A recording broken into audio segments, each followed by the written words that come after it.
Welcome back to my YouTube channel Gyan सागर।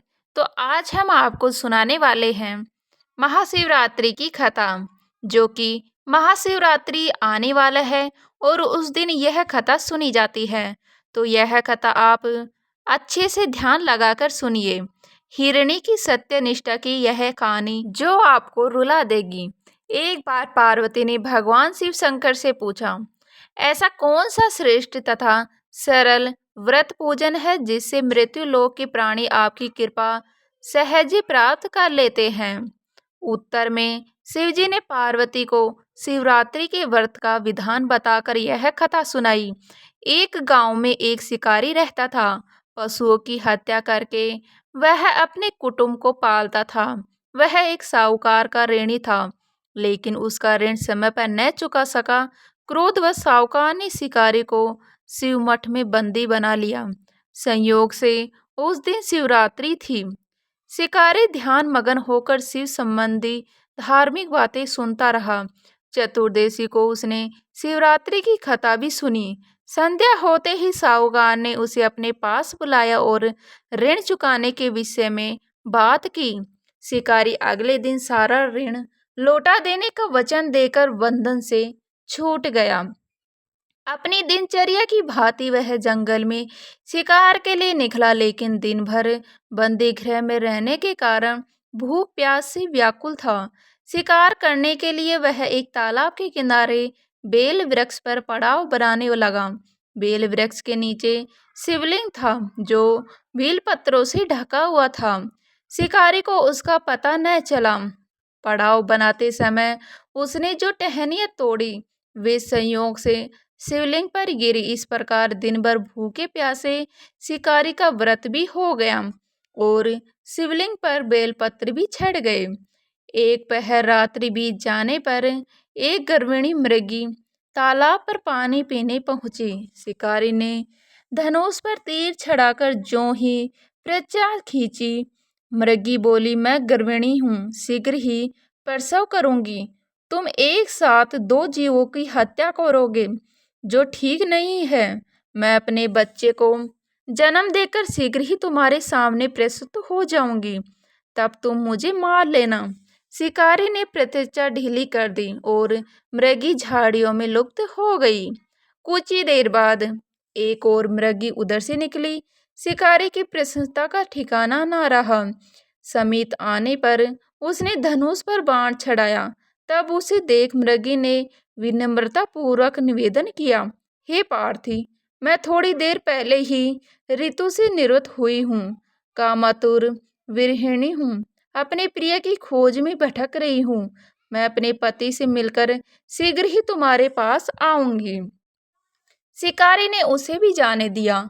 दो बार शिकार को खोकर उसका माथा ठनका। वह चिंता में पड़ गया। रात्रि का आखिरी पहर बीत रहा था। तभी एक अन्य मृगी अपने बच्चों के साथ उधर से निकली।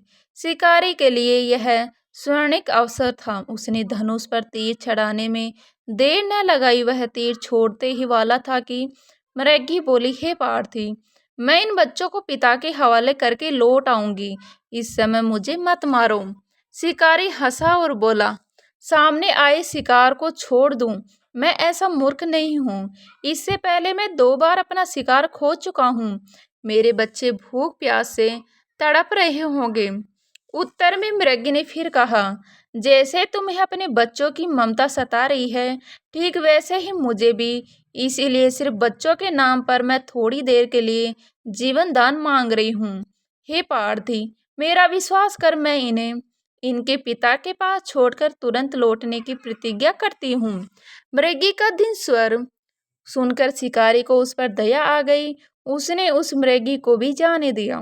शिकार के अभाव में बेल वृक्ष पर बैठा शिकारी बेलपत्र तोड़ तोड़ कर नीचे फेंकता जा रहा था।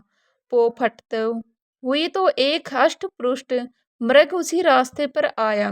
शिकारी ने सोच लिया कि इसका शिकार वह अवश्य करेगा।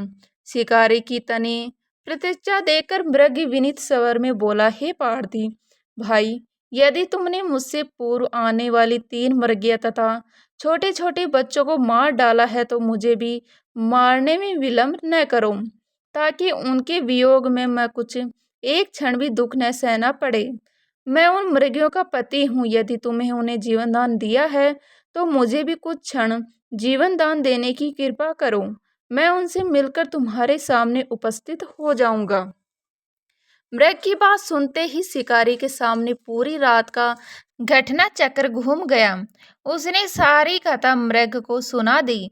तब मृग ने कहा, मेरी 3 पत्नियों जिस प्रकार प्रतिज्ञाबद्ध होकर गई है, मेरी मृत्यु से अपने धर्म का पालन नहीं कर पाएंगी। अतः जैसे तुमने उन्हें विश्वास पात्र मानकर छोड़ा है, वैसे ही मुझे भी जाने दो। मैं उन सबके साथ तुम्हारे सामने शीघ्र ही उपस्थित होता हूँ। उपवास, रात्रि जागरण तथा शिवलिंग पर बेल पत्र चढ़ाने से शिकारी का हिंसक हृदय निर्मल हो गया।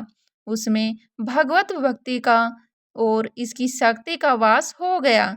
धनुष तथा बाण उसके हाथ से सहज ही छूट गए। भगवान शिव की अनुकंपा से उसका हिंसक हृदय कारुणिक भाव से भर गया। वह अपने अतीत के कर्मों को याद करके पश्चाताप की ज्वाला में जलने लगा। थोड़ी देर बाद मृग सपरिवार शिकारी के समक्ष उपस्थित हो गया ताकि वह उनका शिकार कर सके, किंतु जंगली पशुओं की ऐसी सत्यता, सात्विकता तथा सामूहिक प्रेम भावना देखकर शिकारी को बड़ी गलानी हुई। उसके नेत्रों से आंसुओं की झड़ी लग गई। उस मृग परिवार को न मारकर शिकारी ने अपने कठोर हृदय को जीव हिंसा से हटा सदा के लिए कोमल एवं दयालु बन लिया। देवलोक में समस्त देव समाज भी इस घटना को देख रहा था। घटना की परिणति होते ही देवी देवताओं ने पुष्प वर्षा की। तब शिकारी तथा मृग परिवार मोक्ष को प्राप्त हो गए। तो दोस्तों, यह वीडियो आपको कैसी लगी है कमेंट बॉक्स में ज़रूर बताएं। और वीडियो हमारी अच्छी लगी तो लाइक करें, शेयर करें, नए हैं तो प्लीज़ सब्सक्राइब कर लीजिएगा। मिलते हैं इसी तरह की नई वीडियो के साथ। तब तक के लिए जय हिंद, जय भारत, जय श्री राम। हर हर महादेव।